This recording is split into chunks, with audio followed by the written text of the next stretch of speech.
evening, everybody. This is your host, Huge Pop from the Huge Pop Wrestling Podcast, and we're back with another awesome indie wrestler. Tonight's guest is an indie wrestler from the South. Actually, he's from Louisiana. He is currently wrestling with United Wrestling Entertainment, UWE. He's a tag team champion at the USWA. Welcome to the show, Punk Synister. How you doing, my friend? I'm doing great. Thanks for having me. Absolutely. Thanks for taking time out of your busy schedule, I'm sure, to sit here and talk wrestling with me and the fans and stuff like that. So every interview I start, because I'm a wrestling fan. I've been a wrestling fan since I was a kid. I could talk about WrestleMania 1, 2, 3, and how Hogan came down the ramp and put a leg to Macho Man and revived wrestling. So I want to hear about how you're a wrestling fan, what it was like to be a fan for you. Oh man, it was great. It started out when I was probably like 5 or 6, just going through tapes at a family member's house and coming across Sting versus Flair at Bash at the Beach. And from that moment until probably I was like 8, I was hooked. Once I turned 8, I kind of fell out of wrestling, forgot about it. And it wasn't until my early teenage years that I got back into it, thanks to my best friend coming home with a DVD from the new and improved D-Generation X. And that DVD just re-sparked it. And from that moment on, wrestling pretty much has been my life. Yeah, man. You mentioned Sting in this coming Sunday, a week from today.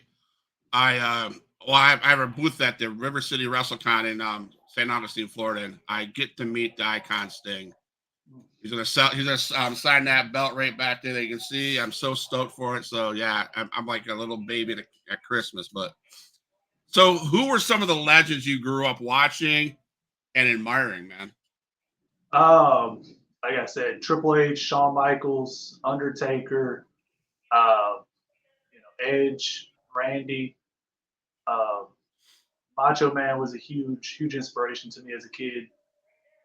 As I said, Sting. Even whenever I wasn't watching wrestling, I always loved Sting.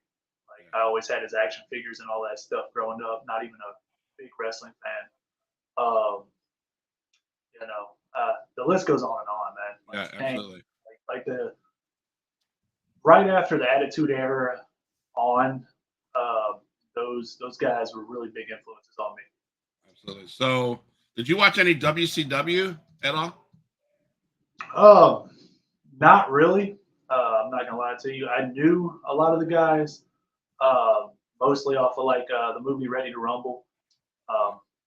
Loved that movie when I was a kid.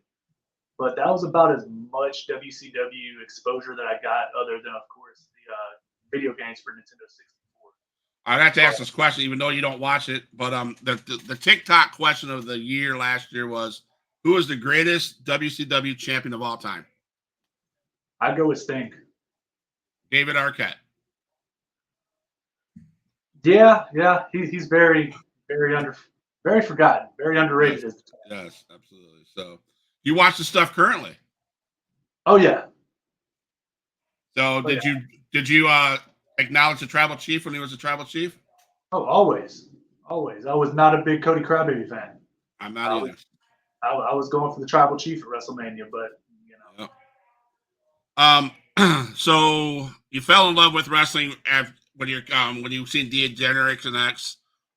Why would you say you became a professional wrestler? What did happen one day? You go, oh, I'm going to be a professional wrestler. Okay, so off of that DVD, it was right at the end of it. They had Survivor Series from, I believe it was 06, when it was Team D Xtreme versus Team Rated RKO. Okay. And that was my first exposure to CM Punk.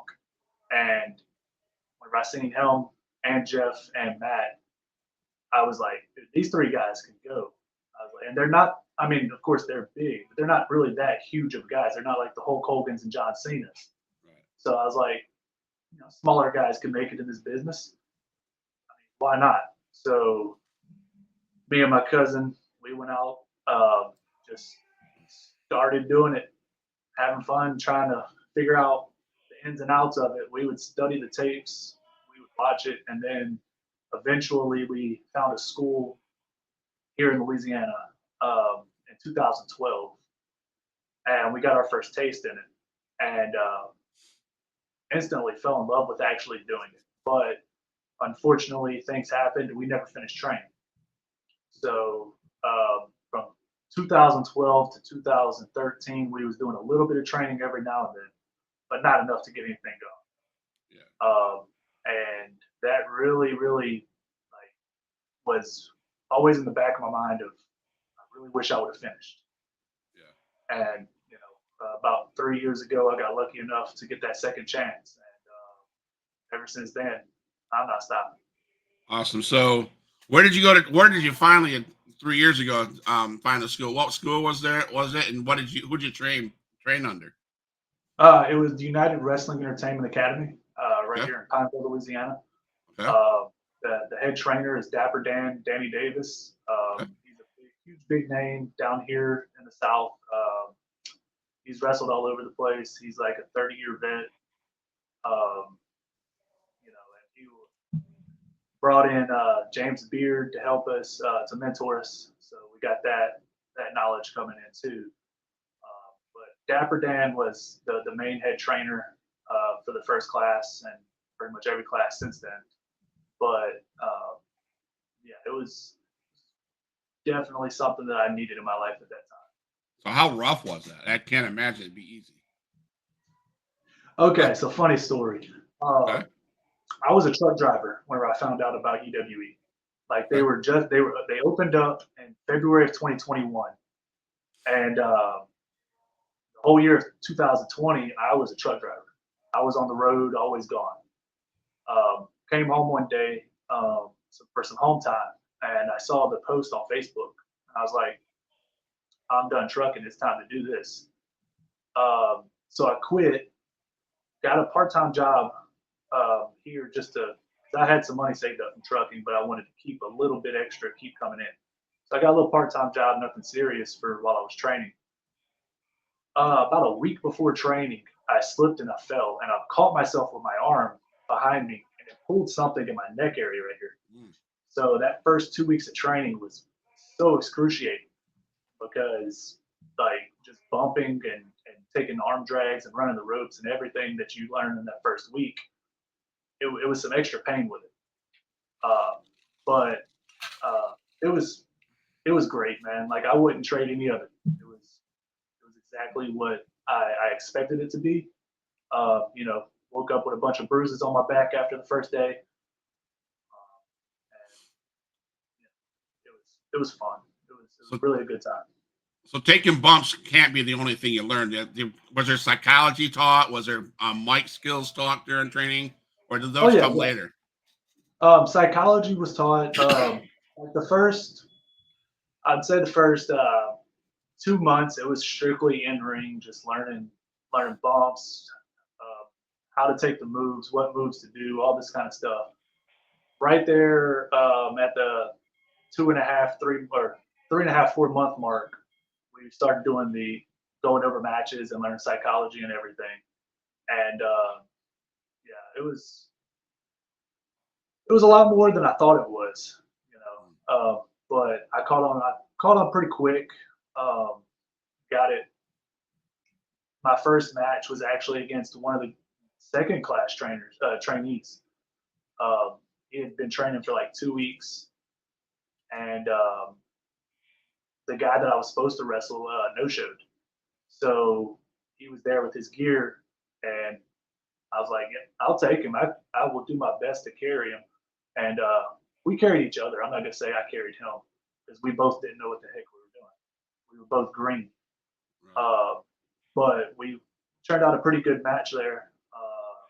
It was very simple and very, very basic, but it was pretty good.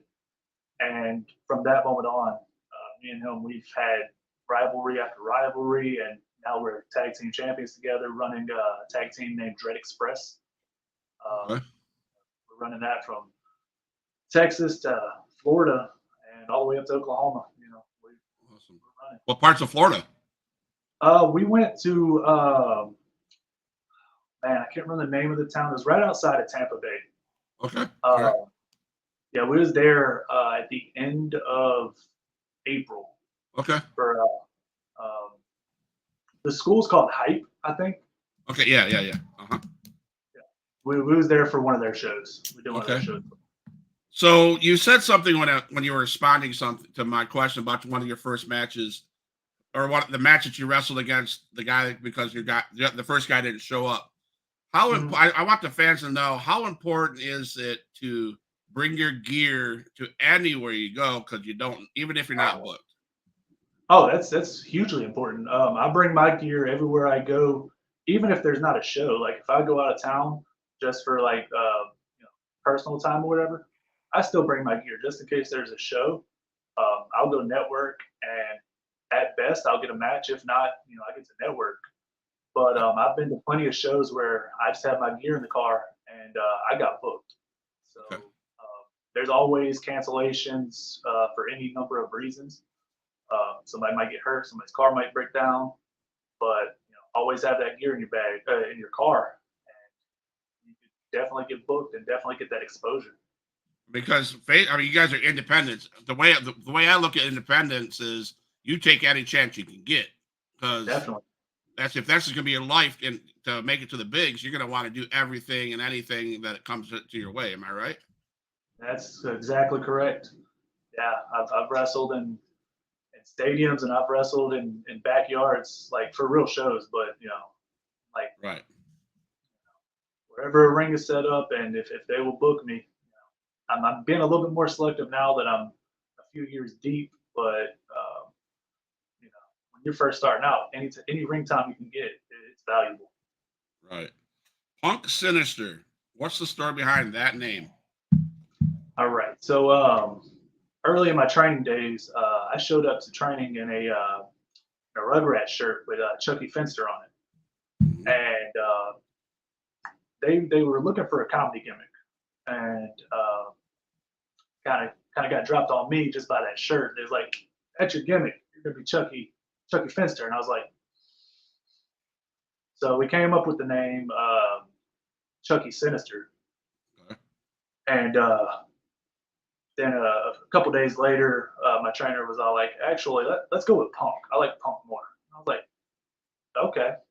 At that time, Right. CM Punk was still retired, so I was like, huge Punk fan, so I can't say no to that. Correct. Absolutely not. Uh, so then I started doing that. Then he came back, and I was like, "Ooh, I'm gonna have to change my name," but I never did. But yeah, so it was just supposed to be. It was a comedy gimmick based off of Chucky Finster from Rugrats, man, and it was some fun. It was fun while it lasted. I did the comedy gimmick for about a year, maybe a year and a half. Mhm. Cool. So that first match, the first time you went through those curtains, you heard your music. What was the adrenaline like then, and now compare it to what it is now? Is it the same now than it was then, and how does that feel? Man, it's the same as the first day, man. Every time I go out, it's just a huge blessing, man, because this is all I've really ever wanted to do. And every time my music hits, either I get instant cheers or instant boos, and that just sends so much adrenaline. Like at one of my last shows, you couldn't even hear my music because they were booing so loud, and I was so hyped for that match. Uh, but yeah, the adrenaline, like a lot of guys say, if you're not having fun with it, don't do it no more. And it starts right there at that curtain. When that music hits and that adrenaline starts pumping, like it's nothing else like it in the world. Absolutely. So, heel then, I take it, right? Yep, now I'm a bad guy. Now you're a bad guy. And my brother had to explain. Well, my brother said to me one day, because I was not at all an MJF fan. I hated him. I thought it was stupid. I thought everything he did was dumb. And he said, because he's a heel, if you're pissed off at him, he's doing what he's doing good. And now my favorite wrestlers to watch are heels. I mean, I love heels. So that's cool. So here's that big question I always ask. What's your hot, huge take on when you hear people talk about what you do is fake? I was having this conversation last night, actually. Uh, it's it is annoying. Um, I try to, I guess, educate whenever somebody brings that up, because what we do is not fake. I've had high ankle sprains. I've done torn my shoulder. Well, I didn't tear my shoulder wrestling, but I wrestled with a torn shoulder for a year and a Mhm. half. Neck problems. Had a bruised kidney. So if it's fake, I really want somebody to tell that to my body, because it didn't catch the memo. Um, but it's it's predetermined, yeah. But there's nothing fake about what we do. Like, there's no way to fake slamming yourself onto the mat. That's gonna hurt regardless. Right. So, you have any cool road trip stories? I mean, you say obviously as an independent wrestler, you get in your car, you drive everywhere you go because probably it's too expensive to fly. Oh yeah. So, what kind of any cool funny road stories you can share that you and your friends have endured since you were wrestling? Oh, let's see.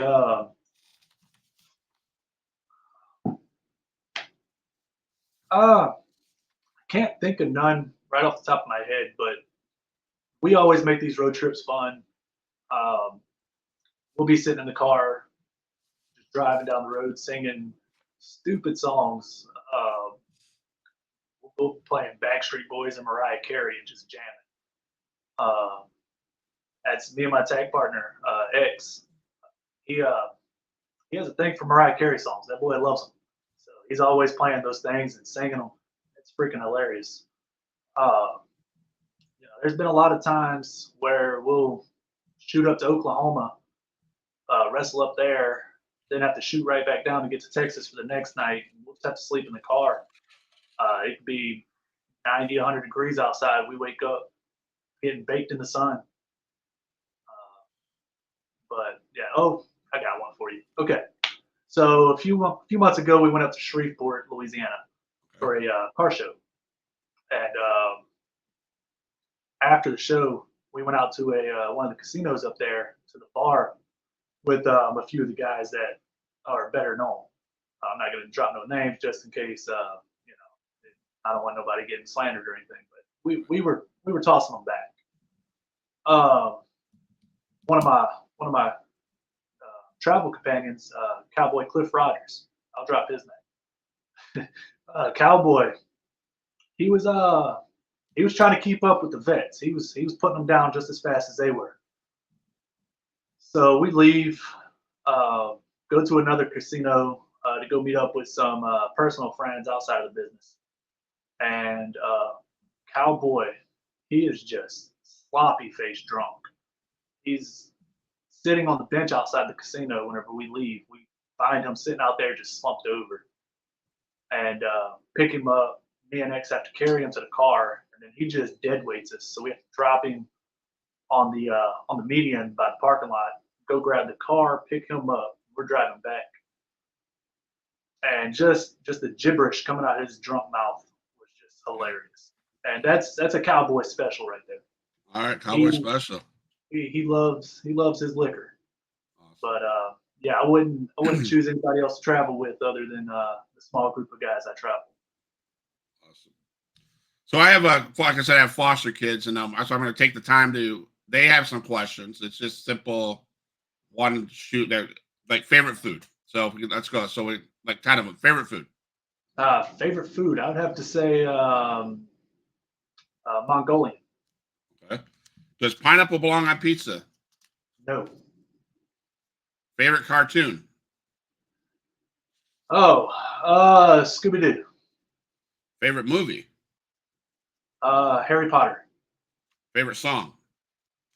Favorite song? Oh, okay. That's a hard one. I'll go with my entrance song. I tap two and cast counterspell. Favorite video game if you play them? Ooh, Madden. Okay, you good? I'm decent. I'm pretty good. Favorite place to travel to? Tampa Bay, Florida. And your Mount Rushmore of wrestlers. Okay. Triple H, Chris Jericho, CM Punk, and Undertaker. Okay. That's a good one. So fans, let's talk about fans and your idea of fans and your fan interactions. So how do you connect with fans both inside and outside of the ring? How do you make it so that happens? Okay. So in the ring, I try to pick out the most interactive fans, the fans that are interacting with me the most. And then I keep them interactive, whether I'm working babyface or heel. If they're giving me a hard time while I'm working heel, I try to give them just as hard of a time. Whenever it's not in the ring and we're doing like intermission or fan meet and greets, uh, yeah, it's one of my favorite things is just being with the fans, interacting with them. That's that poster there I got from a fan in Oklahoma. That poster there I got from a fan in Mississippi. Okay. The fans gravitate to me, and that's something that I did not think would happen. I was a very shy, antisocial person before wrestling, and I didn't think the fans would gravitate to me, but for some reason they do, and it makes this job so much easier and so much more fun. Awesome. And I couldn't help but notice when I watched some of your footage, you do have the red and white and blue of what that CM Punk would wear, huh? Was that geared That towards CM Punk or not technically. I wanted the Paul London Brian Kendrick look, okay? and that's what the gear maker made. I wanted the kind of pleathery stuff, the pleathery shorts, and I was never a fan of kick pads. But when I decided to go with this gear, it wouldn't look right without the kick pads, so I got those, and I've actually grown accustomed to them. I actually like them a lot now. Okay. But yeah, it was it's like the dread logo on the side is supposed to be just a mimic of the clown mask that Paul London and Brian Kendrick used to have. Okay. But it's just supposed to be a resemblance to that. Okay. They back in the tag team era, those guys were huge influences on me because they Okay. definitely were not big dudes. They were smaller guys, and I was like, I gravitated to the smaller guys a lot, just because I'm a small guy. Awesome, man. So I know that you take your gear to the wherever you go and stuff like that. So if I say a phrase and a word, I want to hear your thoughts on these. How important is brotherhood and paying your dues and paying back to the community, to the company, to the community? How important is that? Yeah, brotherhood is hugely important. That's one of our biggest things with my group of guys. It's definitely one of the biggest things that we harp on. Like if you want to ride with us, this is a brotherhood. This is where we're not friends. We're family. And if you're gonna make drama and do stuff that's gonna make us look bad, then we're not part of that. Paying your dues, yeah, I'm big on that.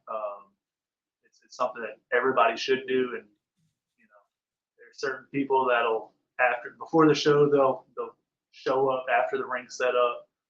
After the show, they'll just walk around drinking beers and hanging out with their friends when the rest of us are busting our butts, setting up or tearing down and getting everything together.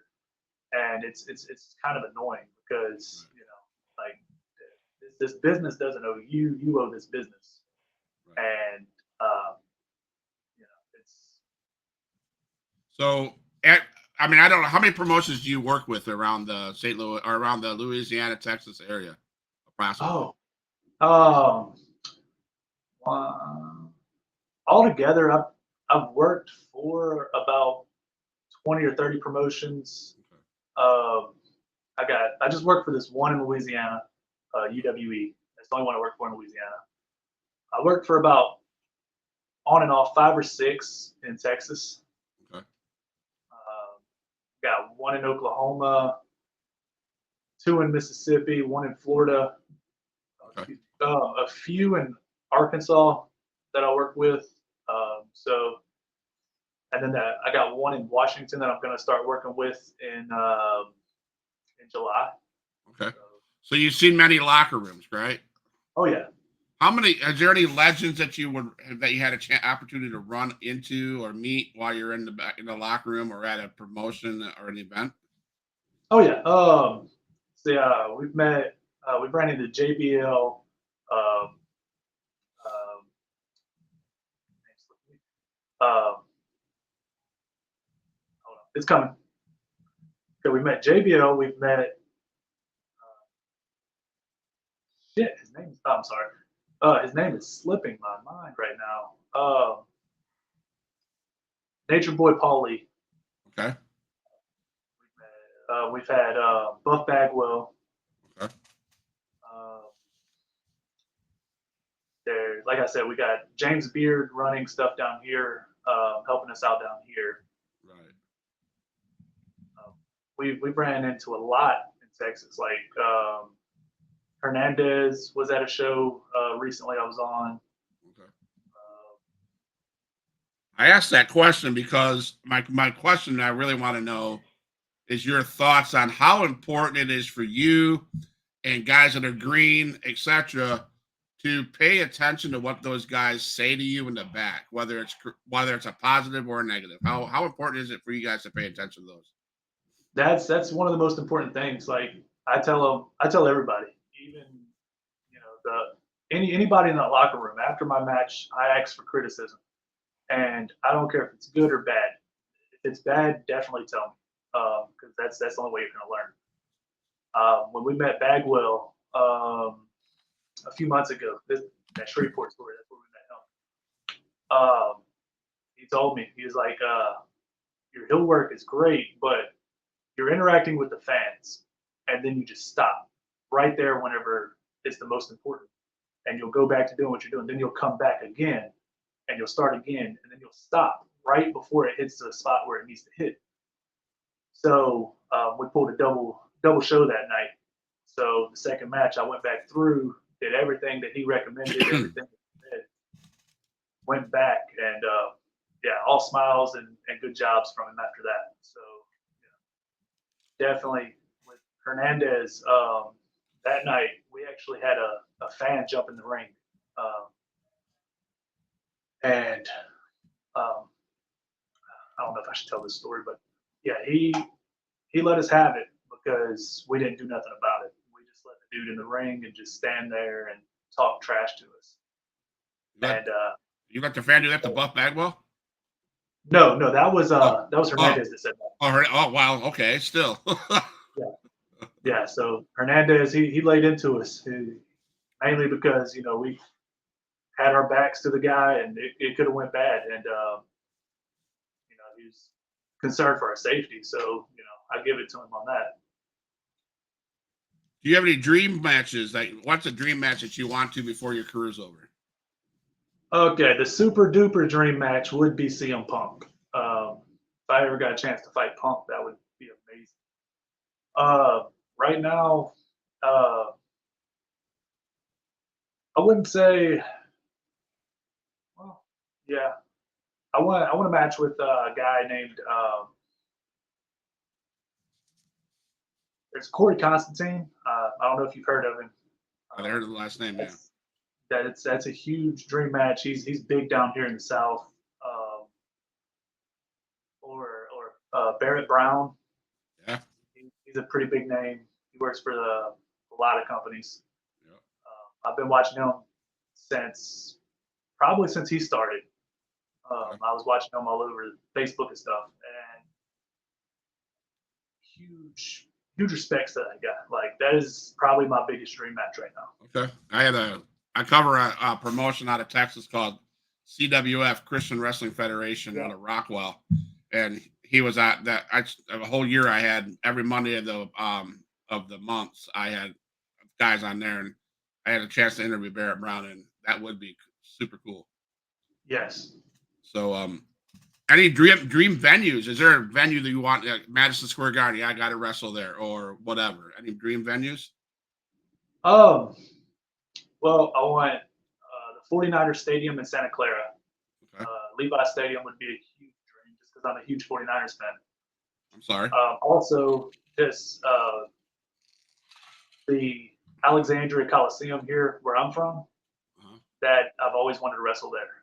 Like Gotcha. that would be a huge bucket list item right there. Yeah. I said I'm sorry to the 49ers. I'm a Detroit Lions fan, so I mean, take it for what it is. Hey, that was a good game. That was a good game. Yes, it was. I won't go into anything. It was a good game. That's all I'll say. I'm not gonna be a crybaby. I'm just gonna say that was probably one of the best games last year. So hey, I ain't gonna lie to you. Halftime, I already hung it up. I was like, Lions got it. They deserve it. Congratulations. Yep. So it was a high octane game right there. What match in your career taught you the most? I'm sorry, say again? What match of the year taught you the most of your career? What match of your career taught you the most? Okay. I would have to say either my match with James Ellsworth or a guy named Jordan Jensen. Yeah. Yeah. James learned just a lot about probably. It was a street fight, so less is more really isn't a good thing to say on it, but less is more. We didn't do much. We just had a crazy street fight. It was fun. The fans loved it. But with Jordan, I learned a lot of in-ring technical stuff. When to do what, where to do what, and how to do what. Like Jordan's been a big, really good mentor. Everything he says comes in one ear and it stays. It's not one of those instances where it's one ear out the other. Right. Jordan, whenever he says something, you listen. That guy knows his stuff. Awesome, man. So I called near the end of the podcast. I got a lot to ask. I call it hold nothing back, speak your mind. So I'm gonna give you some names, etc., etc. So if I say the name X Storms, what's that make you feel, man? Brother, best friend, man. Nobody else that I'd rather be tagging with right now. We've had our differences. We've started off together. We beat each other down. He's the guy that gave me a bruised kidney. That belt right there, I beat him for it. There you go. Yep. Beat him for it. Then a couple months later, he beats me for it, and we went over. We had a huge rivalry over that. All across the country, we've been fighting and tagging, and yeah, brother, definitely brother. Austin Andrews. That's a thorn in my side. That's a thorn in my side right there.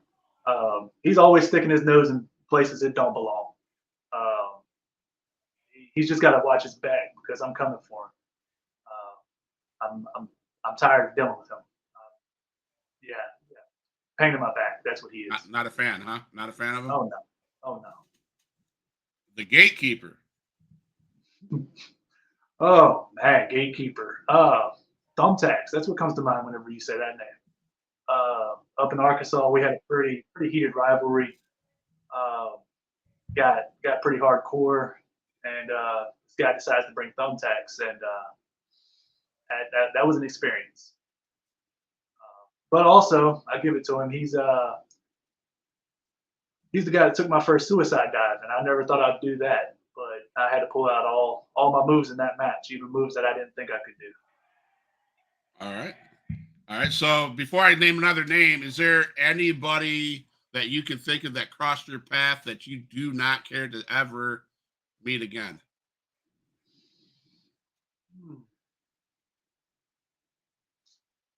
Oh no, I can't think of nobody. Most of the people I would love to run it back with. Is there anybody in particular you want to go out and kick his ass? Oh yeah, ruthless Devontae Adams.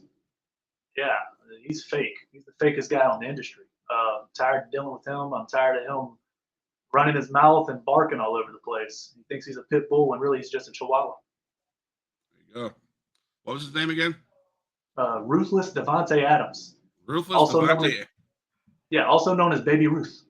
Baby Ruth. You hear that? If I don't know if Baby Ruth will turn this back, but Punk Synister says any day, anytime, he's gonna kick your ass again. So That's it. already dead.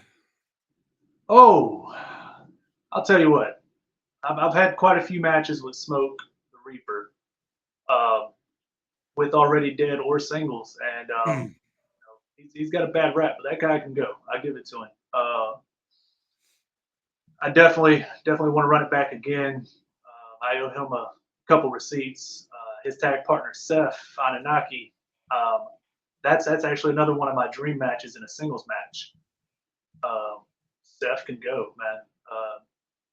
He's very he gets down to business in the ring. He's a very businessman, but backstage he's chill and relaxed. And I think me and him would have a hell of a one-on-one.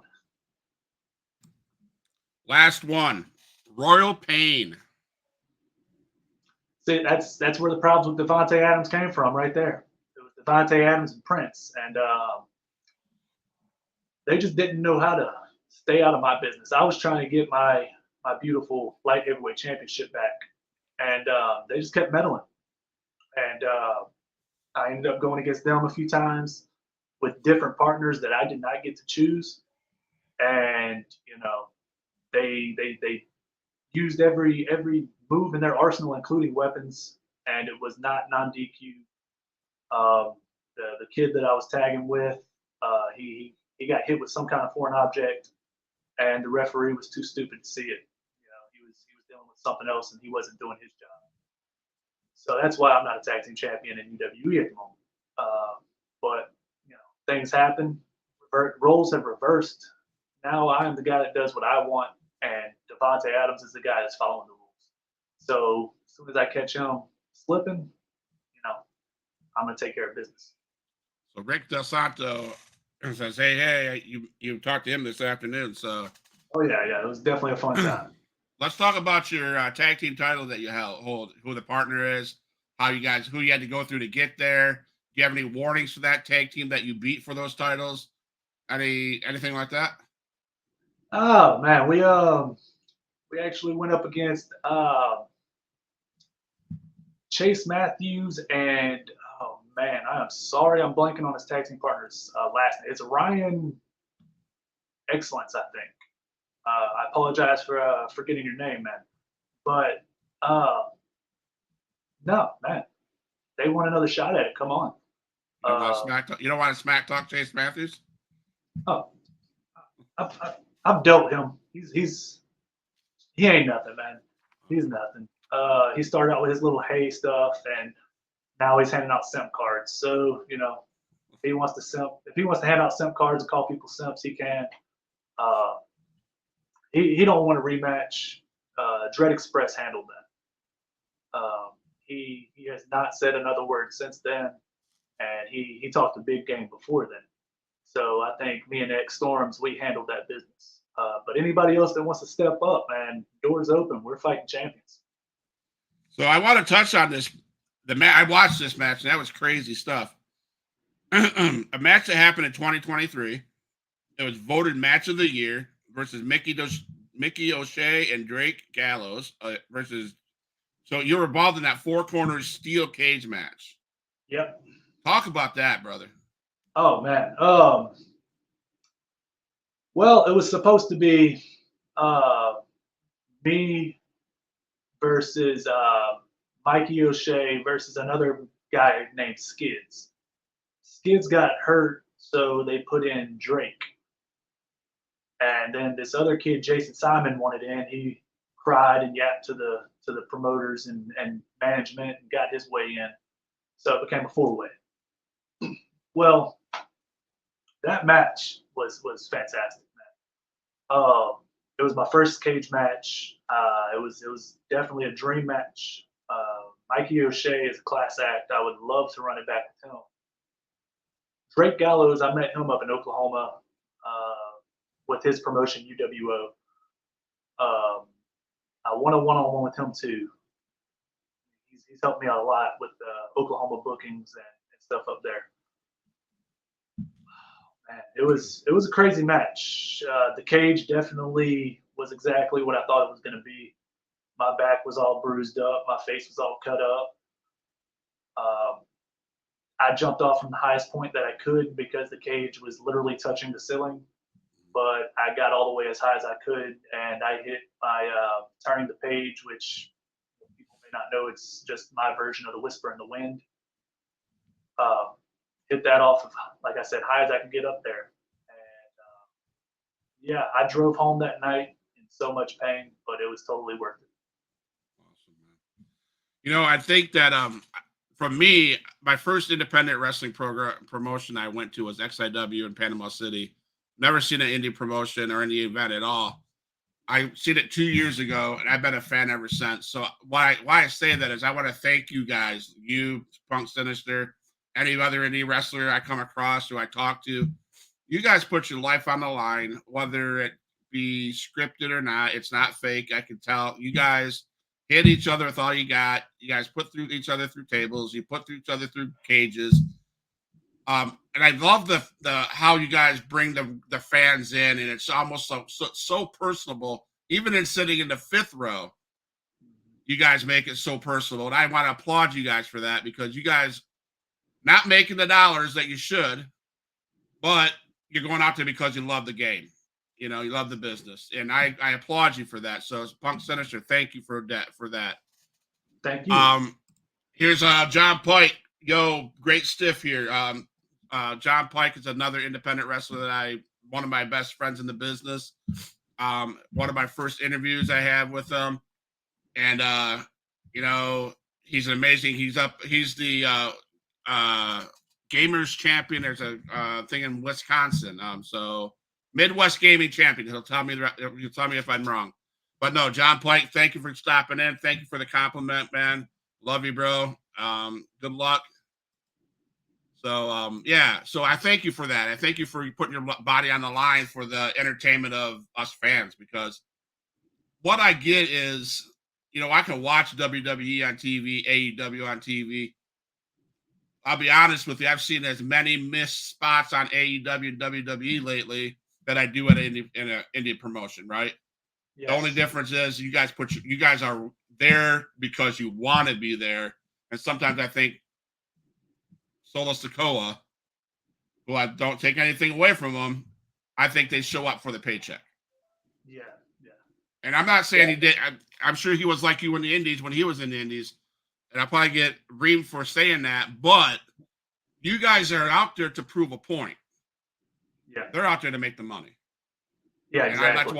That's why I like indie wrestling. So there's that. Yeah. Speaking of WWE, AEW, New Japan Wrestling, Impact, or ROH, are any of those promotions in your sights? Do you reach out to them? How does that work for indie guys? Do you apply? I mean, how's it? Is that like a resume thing you send? Is anything like that in your future? I'm still trying to figure out how to get in touch with Impact Wrestling and AEW.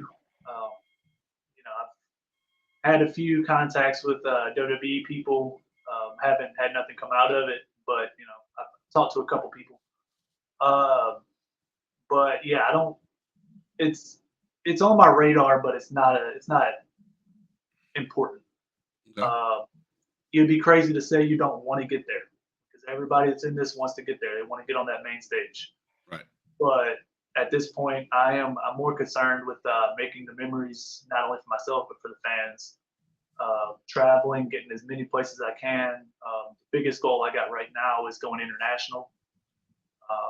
Anywhere international, I don't even care. I just want to go international. Awesome. Okay. Huge fan of Japanese wrestling, so I'd love to go to Japan. I've always loved Japan, so getting over there to wrestle, that'd be a 2-for-1. Yeah. But if I ever get the phone call or the email, I will definitely jump on it. There's nothing holding me back from that. 100%, man. You'd be stupid not to, right? That's it. So Punk Sinister, what are your goals going forward for the rest of your career, other than traveling to the New Japan or the Japanese? Is there goals that you want to succeed to before you get out of the business? Oh man. Right now, the biggest goal I got is just and I don't want to sound. Okay. I'm just trying to prove the haters wrong. Here lately, I've been getting a lot of hate, I would say, saying that Punk Sinister doesn't look legit. You know, I'm a skinny guy, yeah, but even before wrestling, whenever I was in high school, I don't really want to advertise this, but whenever I'd get in fights in high school, I would never fight guys my size or smaller. I'd only fight the bigger, stronger guys. I've always had a thing to where, you know, I'm not a violent person, but fighting is just a thing. And I'm not going to fight somebody my size or smaller because, I mean, what you proving? Right. But here lately, I've been getting a lot of hate from certain promoters and people saying that I don't look legit. That there's no reason I should be in this business. And at the moment, I'm just trying to kill that stigma. I'm trying to prove that us smaller guys do belong here. And I mean, it is what it is. We're athletic. We could do everything that everybody else can do. So we deserve that shot. Absolutely, 100% agree. Does it matter whether you wrestle in front of 50, 100, 2,000, 3,000? No. I've wrestled in front of 0, and I've wrestled in front of over 1,000, and it's the same every time. Now it's your time, man. Tell the fans where they can find you. Is there anybody you need to call out that you want to call out? Something getting off your chest? I'm gonna let you have your minutes, and then after you're done, I'll play an exit song. I'll say goodbye to the fans. I'll play an exit song, but don't go anywhere. Stay down in the box. I want to say thank you in private. Okay. Gotcha, brother. Yeah. Yes, sir. The social medias. I got Facebook, Instagram, TikTok, and YouTube. All the same. It's just Punk Synister. I would make a Twitter or an X or whatever it's called these days, but it got hacked, and I am permanently banned because of whatever somebody hacked my account did. So I cannot make a new X.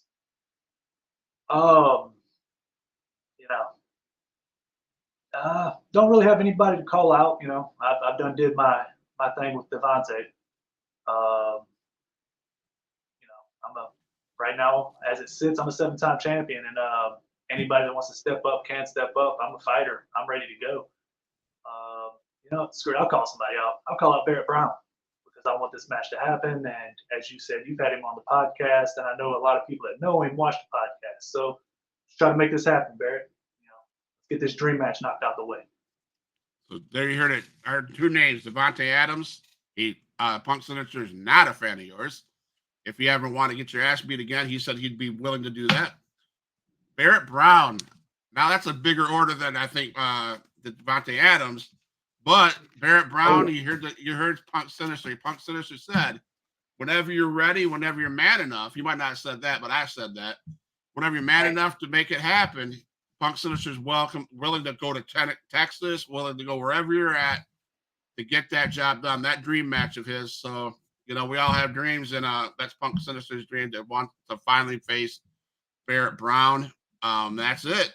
I want to thank Punk Synister for the interview today. You're an amazing young man. I hope that your future goes flying high.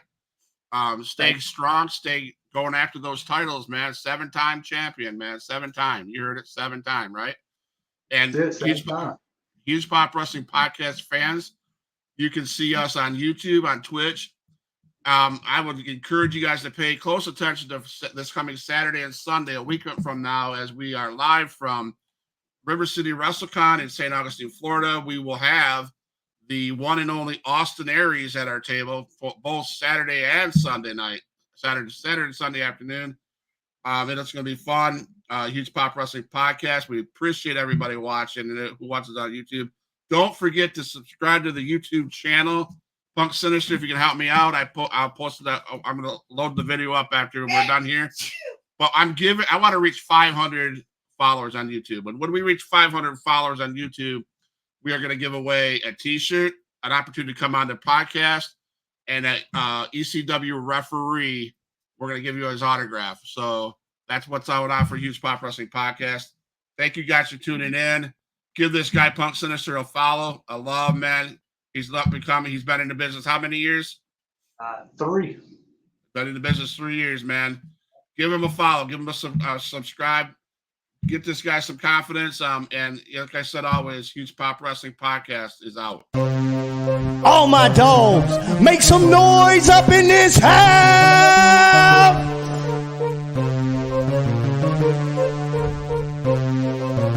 Who is in the house? Who is in the house? It's the gangster of destruction, so you know what's going down. And when the drive-by's coming, then you better hit the grind. Cause when your body hits the canvas, then your ass is knocked out. Who is in the house? Who is in the house? It's the gangster of destruction, so you know what's going down. And when the drive-by's coming, then you better hit the grind. Cause when your body hits the canvas, then your ass is knocked out. Fight with Adrian Whisper is like a fight with the devil, because when he's dealing with you, you cannot get on this level. Fight with Adrian Whisper, it's like a fight with a king. It's like a fight with an army, they got the tanks and everything. He's leaving bruises and stitches, possibly leaving you crippled, cause when he sets up the table and sends you straight through the middle. 6 sadistic free, beat that ass with a light bulb. Leave a piece of glass embedded in the back of your skull. Who is in the house? Who is in the house? It's the gangster of destruction, so you know what's going down. And when the drive-by's coming, then you better hit the ground. Cause when your body hits the canvas, then your ass is knocked out. Who is in the house? Who is in the house? It's the gangster of destruction, so you know what's going down. And when the drive-by's coming, then you better hit the ground. Cause when your